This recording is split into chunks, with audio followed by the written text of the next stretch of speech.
5 pecados sexuales que están destruyendo a los cristianos hoy en día. La advertencia bíblica de la que nadie habla. Este es uno de esos mensajes que tal vez no sea fácil de escuchar, pero es absolutamente necesario. Vivimos en una época donde el pecado sexual no solo es tolerado, sino que es alabado. Está entretejido en nuestra música, en nuestras películas, en nuestras redes sociales e incluso en la forma en que algunos cristianos justifican sus compromisos con el mundo. Pero cuando la cultura celebra lo que Dios condena, tenemos que tomar una decisión. ¿Seguiremos a la multitud o seguiremos a Cristo? Esto no es solo una plática más sobre lo que está bien o mal. Esto se trata de tu alma. Se trata de la verdad que corta a través del ruido y nos llama de vuelta a la santidad para la cual Dios nos diseñó. La Biblia no susurra sobre el pecado sexual. Nos advierte con urgencia, con claridad y con amor. Y si ignoramos esas advertencias, lo hacemos bajo el riesgo de perder mucho más de lo que pensamos. No estoy aquí para juzgarte. Estoy aquí porque la palabra de Dios todavía libera a las personas. No importa lo que hayas hecho, no importa dónde hayas estado, hay redención en Jesús. Pero esa libertad comienza con la verdad real. Y vamos a hablar de 5 pecados sexuales, de los que la Biblia nos advierte claramente que debemos huir. No porque Dios esté tratando de quitarte algo, sino porque Él quiere proteger lo más sagrado que hay en ti. Así que no ignores esto, no te desconectes. Si hablas en serio sobre seguir a Jesús, necesitas escuchar esto, porque la pureza no se trata solo del comportamiento, se trata de la condición de tu corazón, de tu relación con Dios y de la eternidad que está en juego. Parte 1. Inmoralidad sexual o porneia, la raíz que lo corrompe todo. La inmoralidad sexual no es simplemente un pecado más entre muchos. Es un cáncer espiritual que devora el alma, distorsiona el diseño de Dios e invita al juicio si no se detiene. En las Escrituras, la palabra griega utilizada frecuentemente para definir la inmoralidad sexual es porneia, y su significado es mucho más amplio de lo que mucha gente se imagina. Esta palabra abarca todos los actos sexuales que caen fuera del pacto del matrimonio entre un hombre y una mujer.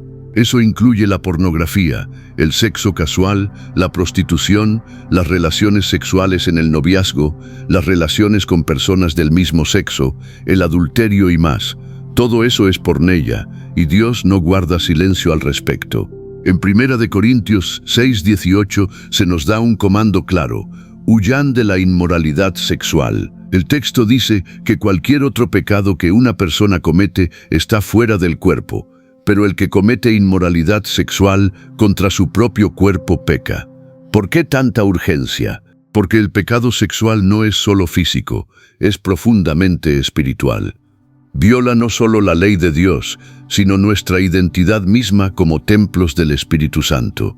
Este pecado nos saca de la alineación con el propósito de Dios y nos empuja hacia ciclos de culpa, vergüenza y entumecimiento espiritual. Al enemigo le encanta presentar la porneia como un placer inofensivo. La envuelve en entretenimiento, en humor, en romance y en conveniencia. Pero cada vez que participamos en lo que Dios ha llamado pecado, estamos sembrando para la destrucción. Gálatas 6:8 es tajante. El que siembra para su carne, de la carne segará corrupción. Pero el que siembra para el Espíritu, del Espíritu segará vida eterna. La mentira del mundo es que la inmoralidad sexual te da vida. La verdad es que te la roba. Lo que es realmente peligroso es cómo esto se ha normalizado, incluso entre los creyentes. Justificamos cosas que Dios nunca permitió. Toleramos programas, música y hábitos que desensibilizan nuestros corazones hacia el pecado. Algunos incluso reclaman la gracia como una licencia para continuar en la inmoralidad. Pero la gracia nunca fue dada para excusar el pecado, fue dada para empoderarnos para vencerlo. Tito 2:11 y 12 nos dice: porque la gracia de Dios se ha manifestado para salvación a todos los hombres, enseñándonos que, renunciando a la impiedad y a los deseos mundanos, vivamos en este siglo sobria, justa y piadosamente. Si la gracia que dice seguir no te está guiando hacia la pureza, entonces no es la gracia bíblica la que estás siguiendo. Esto no se trata de ser perfectos, se trata de estar rendidos a Dios. Se trata de negarse a hacer la paz con un pecado al que Dios le ha declarado la guerra. Se trata de despertar ante el costo espiritual de lo que la cultura llama normal. Porque la porneia no solo destruye tu testimonio, tus relaciones o tu salud mental, te separa de la intimidad con Dios y ningún momento de placer vale ese precio. El llamado es claro: huye. No coquetees con ello, no lo debatas, no intentes redefinirlo. Huye de ello. Corre como si tu alma dependiera de eso, porque realmente depende. Y la buena noticia es esta: si has estado atrapado en la inmoralidad sexual, Jesús no te avergüenza. Él te ofrece una salida. La libertad no solo es posible, es una promesa para aquellos que se arrepienten y caminan en el Espíritu. La pregunta es: ¿estás listo para dejar de correr hacia el pecado y comenzar a correr hacia Él? Parte 2. El adulterio, traicionando el pacto. El adulterio no es solo un momento de debilidad o un fracaso privado, es una traición a un pacto. Desgarra el vínculo sagrado que Dios mismo estableció entre un esposo y una esposa. Cuando dos personas se presentan ante Dios y prometen ser fieles hasta la muerte, el cielo lo registra. Ese pacto es santo, y cuando se rompe a través del adulterio, las consecuencias se extienden mucho más allá de las personas involucradas. En Mateo 5, 27 y 28, Jesús elevó el estándar. Oísteis que fue dicho: no cometerás adulterio. Pero yo os digo que cualquiera que mira a una mujer para codiciarla, ya adulteró con ella en su corazón. Jesús no solo confrontó el acto físico, Él expuso el corazón que hay detrás. El adulterio comienza mucho antes de llegar a la cama. Comienza en la mente, en la mirada, en el pensamiento que no se detuvo, en la conexión emocional que cruzó los límites. Cuando esas semillas se riegan, dan un fruto amargo. El ejemplo del rey David con Betsabé es una advertencia que debe hacernos reflexionar. David no era un rebelde sin fe, era un hombre conforme al corazón de Dios. Pero en un momento de compromiso, vio, deseó, actuó y todo cambió. Una noche de pecado llevó al engaño, al asesinato, a la muerte de un hijo y a una casa llena de conflictos. Dios perdonó a David, pero las consecuencias fueron reales. Esa es la sobria realidad del adulterio. El perdón está disponible, pero la confianza rota y los corazones heridos suelen dejar cicatrices que duran toda la vida. El adulterio no solo viola la confianza entre los cónyuges, viola la confianza entre una persona y Dios, porque el matrimonio no es solo una relación, es un reflejo. Efesios 5 nos enseña que el matrimonio está destinado a ser un espejo de Cristo y su iglesia. Cuando somos infieles a nuestro cónyuge, estamos deshonrando esa imagen sagrada de Cristo y su iglesia. Estamos actuando con una infidelidad espiritual. Estamos diciendo con nuestras vidas lo mismo que Israel dijo una y otra vez en su rebelión: queremos a otros amantes más de lo que te queremos a ti. Y esto no es solo para las personas casadas. Si eres soltero y te involucras con alguien que está casado, estás participando en un adulterio. Si alimentas relaciones que despiertan intimidad emocional o sexual fuera de tu propio matrimonio, esa es una semilla de adulterio. Dios lo ve todo, no para avergonzarte, sino para llamarte a algo más alto. El mundo glamoriza la infidelidad. Las series, las canciones y las redes sociales la presentan como un escape emocionante, una segunda oportunidad en el amor o un secreto inofensivo. Pero la Escritura lo llama por su nombre: pecado que trae destrucción. Proverbios 6:32 dice: mas el que comete adulterio es falto de entendimiento. Corrompe su alma el que tal hace. Esto no es moralidad anticuada, es la verdad de Dios, y su verdad es siempre para nuestra protección. Si has caído en el adulterio, ya sea en acción o en pensamiento, necesitas saber esto: no estás más allá de la gracia de Dios, pero el arrepentimiento no puede ser superficial, tiene que ser profundo. Significa cortar la relación extramatrimonial, confesar el pecado, buscar sanidad y permitir que Dios restaure lo que se ha roto. Puede que no sea fácil y puede que traiga dolor, pero la restauración que Dios ofrece es siempre mayor que la mentira que te alejó en primer lugar. El adulterio destruye, pero Jesús restaura. La pregunta es, ¿te quedarás en las sombras o lo traerás a la luz donde comienza la sanidad? Dios no busca personas perfectas, busca corazones honestos que estén dispuestos a rendirse y a luchar por la pureza en un mundo que se ha rendido. Parte 3. El comportamiento homosexual. La batalla entre la identidad y la escritura. Este es uno de los temas más sensibles y controvertidos en la Iglesia hoy en día. Debido a eso, muchos prefieren evitarlo por completo o lo tuercen para que encaje con la cultura actual. Pero el silencio genera confusión y el compromiso con el mundo aleja a las personas de la verdad. Así que vamos a hablar de ello, no desde un lugar de odio o superioridad, sino desde el amor, la verdad y la autoridad de la palabra de Dios. La Biblia es clara en lo que enseña sobre el comportamiento homosexual. Romanos 1:26 y 27 dice, «Por esto Dios los entregó a pasiones vergonzosas, pues aún sus mujeres cambiaron el uso natural por el que es contra naturaleza, y de igual modo también los hombres, dejando el uso natural de la mujer, se encendieron en su lascivia unos con otros, cometiendo hechos vergonzosos hombres con hombres». Estas no son palabras vagas, son directas y fueron escritas por inspiración del Espíritu Santo. Primera de Corintios 6, 9 y 10 añade a esto advirtiendo que aquellos que practican la homosexualidad, entre otros pecados, no heredarán el reino de Dios. Pero aquí está la parte que muchos olvidan.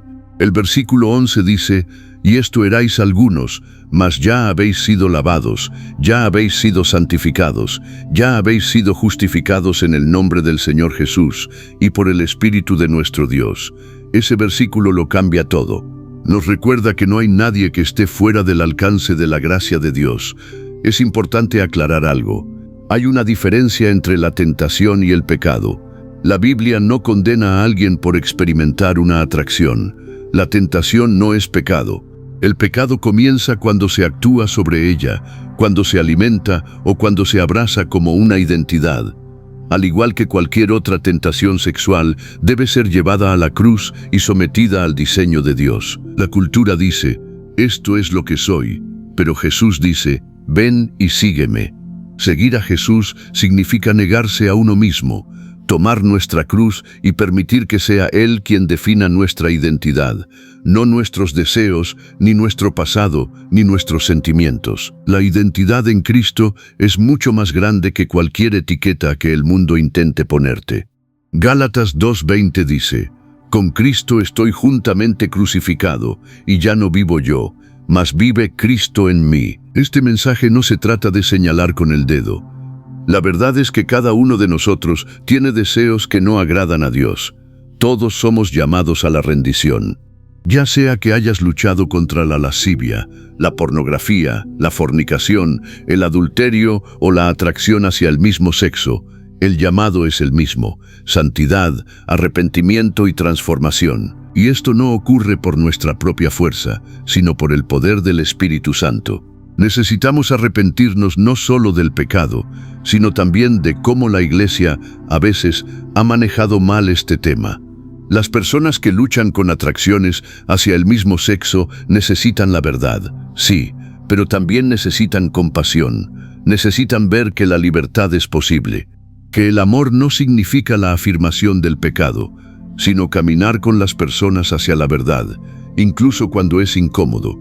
Existen incontables testimonios de personas que vivieron años en estilos de vida homosexuales y tuvieron un encuentro con Jesús que lo transformó todo. No solo su comportamiento, sino sus corazones, sus mentes y sus deseos. El mundo dice que el cambio es imposible.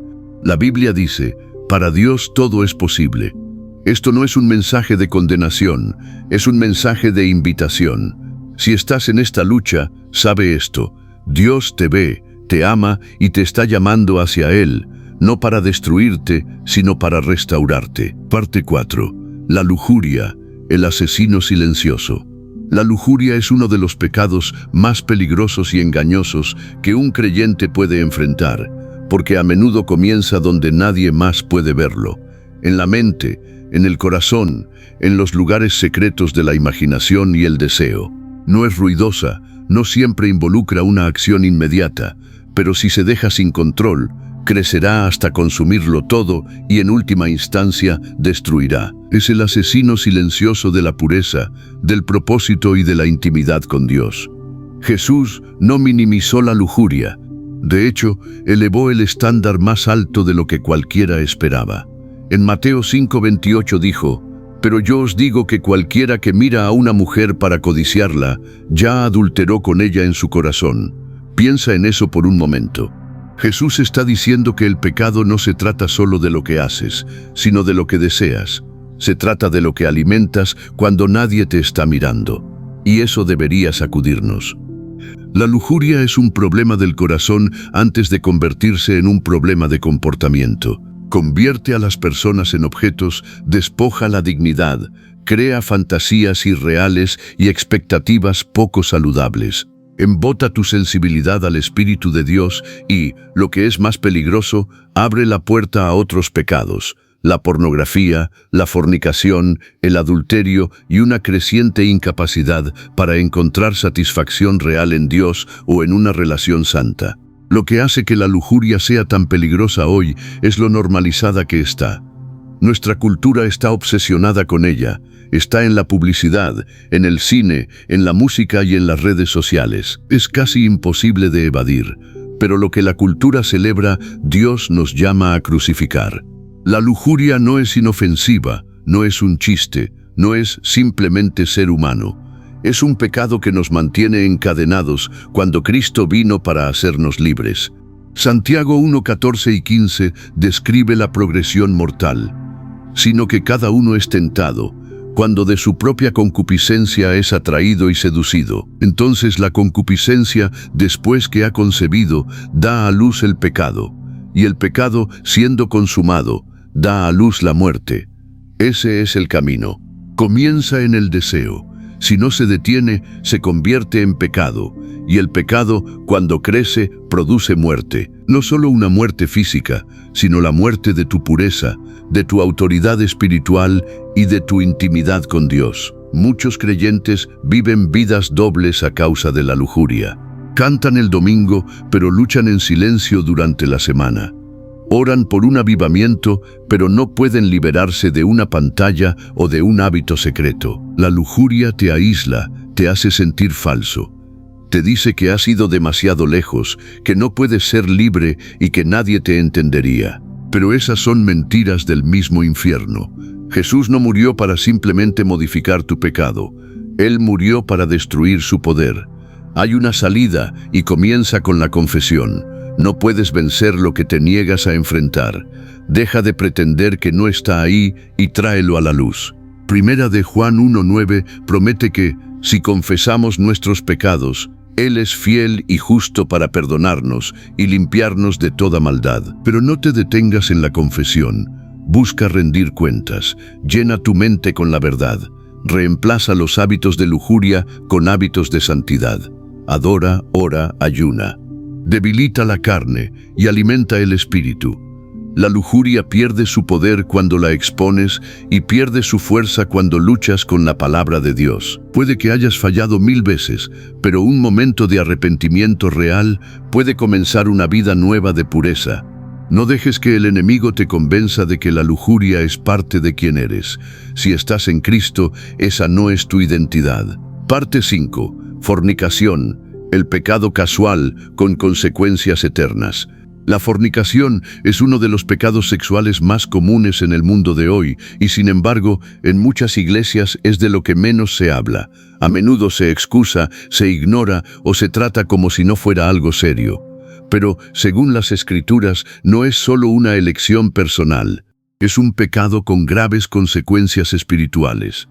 La fornicación, que es cualquier actividad sexual fuera del pacto del matrimonio, nunca cuenta con la aprobación de Dios, sin importar lo común que se haya vuelto en nuestra sociedad. Primera de Corintios 6, 9 y 10 nos advierte: ¿no sabéis que los injustos no heredarán el reino de Dios? No erréis, ni los fornicarios heredarán el reino de Dios. Eso no es una sugerencia, es una advertencia.